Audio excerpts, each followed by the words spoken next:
हरिओम. आज शनिवार 22 मार्च 2025, कालाष्टमी. सद्गुरू ब्रह्मचैतन्य गोंदवलेकर महाराज यांच्या प्रवचनामधून आज आपल्याला सांगणार आहेत की भगवंताला स्मरून प्रपंच केल्यास तो नीटनेटका होईल. ऐकूया. नारदाने एकदा श्रीकृष्णाला विचारलं, तुम्ही कुठे सापडाल?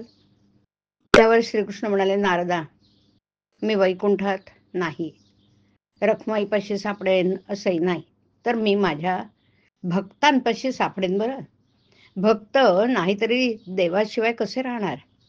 देवाला देव पण तरी कोणी आणलं? भक्त जर नाही तर देव तरी कुठचे आले? देव आहे असं जे मानतात त्यांनाच देवाचं अस्तित्व समजतं. नास्तिकाला देव कुठला? त्याला विचारले, तुझं कोण आहे या जगात? तर तो सांगेल, हे जे सर्व काही आहे, आपले भाऊ बहीण बायको मुलं वगैरे नातेवाईक, तसं प्रपंचात ज्या गोष्टी लागतात ते सर्व माझ्या आहेत.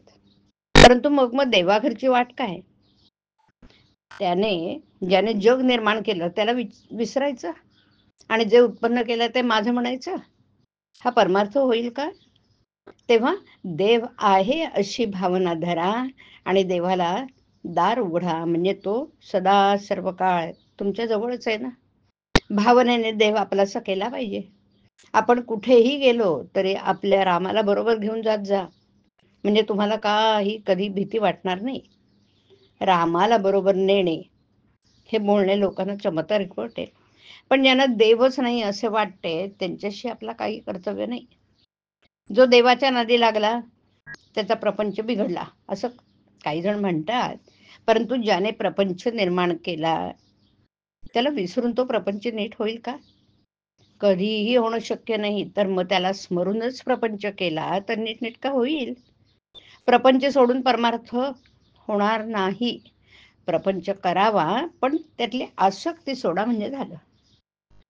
तुम्हा सर्वांना जडभरताची गोष्ट माहीत आहे. भरत जरी सर्व घरदार सोडून वनात गेला तरी तिथे हरणाची आसक्ती धरलीच. तर हरिण काय आणि माणसं काय?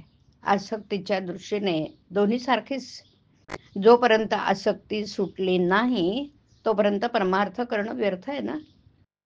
तरी आसक्ती सोडण्याचा प्रयत्न करा आणि माझा राम सदा सर्व काळ माझ्या मागे पुढे आहे ही भावना धरा.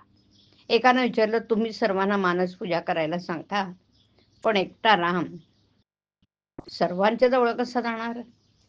मी त्याला सांगितलं, तू मानस पूजा कर म्हणजे तुझ्या जवळ तो राहील.